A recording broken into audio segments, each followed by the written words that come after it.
तर पहा मित्रांनो, आरोग्य विभाग भरती 2023 गट क आणि गट ड ची गुणवत्ता यादी जी आहे ती प्रसिद्ध झालेली आहे. तर त्या संदर्भातच आपण पाहणार आहोत 3 महत्त्वाचे पॉईंट. एक म्हणजे निकाल, की तुमचा निकाल कसा लागलेला आहे, नॉर्मलायझेशन कोणाचं झालं किंवा नाही झालं, मेरिट लिस्ट कशी लागली त्याप्रमाणे. त्यानंतर निवडीची प्रक्रिया. निवडीची प्रक्रिया म्हणजे तुमचा जो कट ऑफ लागेल किंवा जी निवड यादी लागणार आहे ती जिल्हा निहाय लागेल, कॅटेगरी वाईज लागेल किंवा कट ऑफ कसा लागेल या संदर्भातली माहिती.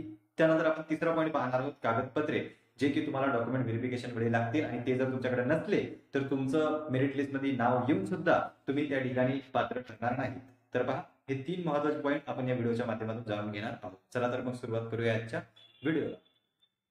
त्याआधी मित्रांनो, आपण जर चॅनलवर पहिल्यांदा आलेले असाल तर अशाच विविध आणि नवनवीन अपडेट मिळवण्यासाठी चॅनलला सबस्क्राईब करा, जेणेकरून कोणतीही महत्त्वाची अपडेट आपल्याकडून मिस होणार नाही.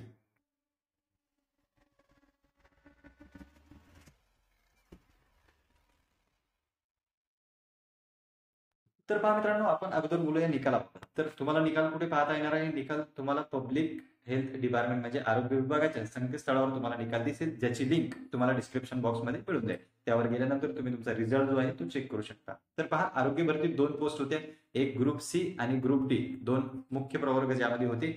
ग्रुप सीच्या काही पोस्ट अशा आहेत की ज्यासाठी कमी जागा होत्या, त्यामुळे कमी अर्ज आले आणि त्यांचा पेपर एकाच शिफ्टमध्ये पार पडला. त्यामुळे त्या पदांचं नॉर्मलायझेशन जे आहे ते झालेलं नाही. ग्रुप सीच्या काही पोस्टचं नॉर्मलायझेशन झालेलं नाही, कारण की एकाच शिफ्टमध्ये तुमची परीक्षा जी आहे ती पार पडली होती. पण पहा मित्रांनो, ग्रुप डी ची जी पोस्ट आहे त्यासाठी विविध शिफ्ट होत्या किंवा ग्रुप सी मधल्या काही पोस्ट आहेत ज्यांसाठी विविध शिफ्टमध्ये पेपर झालेले आहेत, तर त्यांचं नॉर्मलायझेशन या ठिकाणी झालेलं आहे. त्यामुळे त्यांचे मार्क्स कमी किंवा जास्त झालेले आपल्याला दिसून येतात. तर पहा, या ठिकाणी संपूर्ण माहिती दिलेली आहे. यांनी काय काय पब्लिश केलेलं आहे तुम्ही पाहू शकता. पहिले सिरियल नंबर, त्यानंतर ऍप्लिकेशन सिक्वेन्स नंबर, त्यानंतर रोल नंबर, तुमचं संपूर्ण नाव, त्यानंतर मार्क आफ्टर ऑब्जेक्शन. म्हणजे या ठिकाणी पहा, सिक्वेन्स नंबर, रोल नंबर, पूर्ण नाव, मार्क आफ्टर ऑब्जेक्शन म्हणजे सेकंड एमसीक्यू नुसार तुमचे जे गुण आहेत ते या ठिकाणी नमूद केलेले आहेत. आणि सर्वात शेवटचा जो रकाना आहे त्यामध्ये मार्क आफ्टर नॉर्मलायझेशन म्हणजे नॉर्मलायझेशन करून जे तुमचे मार्क्स येतील अंतिमरित्या ते या ठिकाणी पब्लिश केलेले आहेत. तर पहा, आता पुढचा रिझल्ट जो आहे तो कशाच्या बेसिसवर लागणार आहे किंवा निवड यादी जी आहे ती कशाच्या बेसिसवर आहे, तर मार्क आफ्टर नॉर्मलायझेशन हा तुमचा जो आहे तो अंतिम स्कोर आहे. यावरच तुमची लिस्ट जी आहे ती लागणार आहे. तर पहा, ही होती संपूर्ण निकालाबाबतची अपडेट. सध्या त्या संदर्भातच आपण निवडीची जी प्रक्रिया आहे ती जाहिरातीनुसार पाहणार आहोत. तर या ठिकाणी मी मतानं सांगत नाहीये कोणतीच माहिती. जी जाहिरातीमध्ये नमूद आहे किंवा GR मध्ये नमूद आहे त्यानुसारच आपण संपूर्ण माहिती जी आहे ती जाणून घेणार आहोतच. तर पहा, रिझल्ट जर तुम्ही बघितलेला नसेल तर तुम्ही ऑफिशियल वेबसाईटवर जाऊ शकता. त्याची लिंक तुम्हाला डिस्क्रिप्शन बॉक्समध्ये मिळून जाईल. तर तुम्ही रिझल्ट चेक करा. ज्यांचं नॉर्मलायझेशन नाही झालं त्याचं कारण काय, की त्यांचा पेपर जो आहे तो एका शिफ्टमध्ये झाला आणि ज्यांचं नॉर्मलायझेशन झालेलं आहे त्यांचा पेपर जो आहे तो विविध शिफ्टमध्ये झालेला आहे. तर तुमचा सध्या स्कोर कोणता आहे, या ठिकाणी दिसणारा सर्वात शेवटच्या रकानात जो तुमचा स्कोर दिसेल तो तुमचा अंतिम स्कोर आहे. तर पहा, यानंतर वळूया आपण आपल्या निवड प्रक्रियेकडे. तर पहा मित्रांनो, या ठिकाणी जाहिरातीमध्ये दिलेला आहे 9व्या क्रमांकाचा तुमचा मुद्दा आहे निवड पद्धत.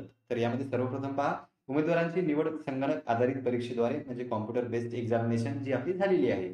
तर परीक्षेत मिळणाऱ्या गुणांच्या आधारे गुणानुक्रमे करण्यात येईल. त्यानंतर पहा, उमेदवारांनी परीक्षेच्या एकूण गुणांच्या 45% गुण प्राप्त करणे आवश्यक राहील. अशाच उमेदवारांना निवड सूची बनवताना पात्र ठरवण्यात येईल. म्हणजे पहा, 45% म्हणजे तुमचा पेपर जर 200 मार्कांचा असेल तर त्यापैकी 90 गुण घेणं तुम्हाला कंपल्सरी आहे. जर तुम्हाला 88 गुण मिळाले तर तुम्ही मेरिट लिस्टमध्ये येणार नाही. म्हणजे 88 गुणावर तुम्ही जर टॉपर जरी असले तरी तुमचं सिलेक्शन या ठिकाणी होणार नाही.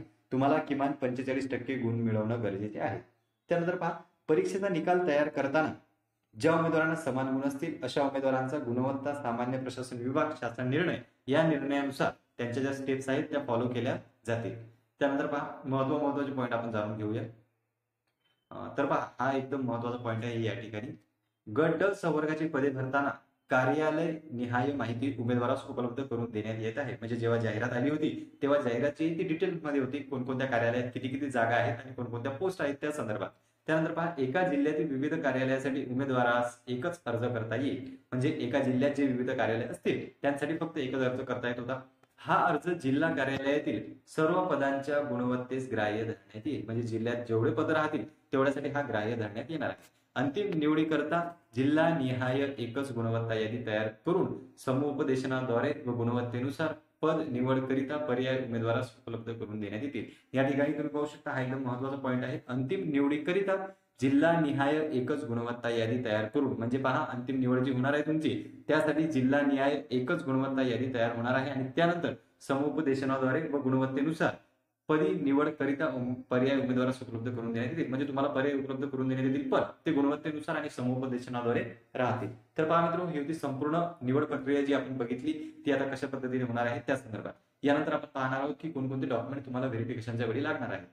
आपल्याला कागदपत्र कोणकोणती सादर करावयाची आहेत त्याची माहिती दिलेली आहे, ती आपण जाणून घेऊया. कारण की तुमचं मेरिट लिस्ट मध्ये जरी नाव आलं तरी जर तुम्ही कागदपत्रे सादर करू शकले नाही तर तुमचं सिलेक्शन त्या ठिकाणी होणार नाही. त्यामुळे ही कागदपत्रे महत्वाची आहे आणि तुमच्याकडे असणं आवश्यक आहे. नसतील तर तुम्ही ती जमा करून ठेवा, जेणेकरून तुमची वेळेवर धावपळ होणार नाही. तर पहा, सर्वप्रथम आपल्याला काय द्यायचं आहे, जन्म तारखेचं प्रमाणपत्र. तुम्ही पाहू शकता यामध्ये तुम्ही जन्म प्रमाणपत्र म्हणजे बर्थ सर्टिफिकेट, त्यानंतर शाळा सोडल्याचा दाखला म्हणजे तुमची टीसी किंवा शाळांत प्रमाणपत्र म्हणजे सर्टिफिकेट, या तिन्हीपैकी एकही असलं तुमच्याकडे तरी चालणार आहे ऍज अ जन्म तारखेचं प्रमाणपत्र म्हणून. त्यानंतर पहा, जात प्रमाणपत्र म्हणजेच तुमचं कास्ट सर्टिफिकेट. तर कास्ट सर्टिफिकेट का? कारण की तुम्ही ज्या कास्ट मधून अप्लाय केलेलं आहे ते कास्ट सर्टिफिकेट तुम्हाला लागणार आहे. तर त्या संदर्भात तुमच्याकडे ते सर्टिफिकेट असणं आवश्यक आहे.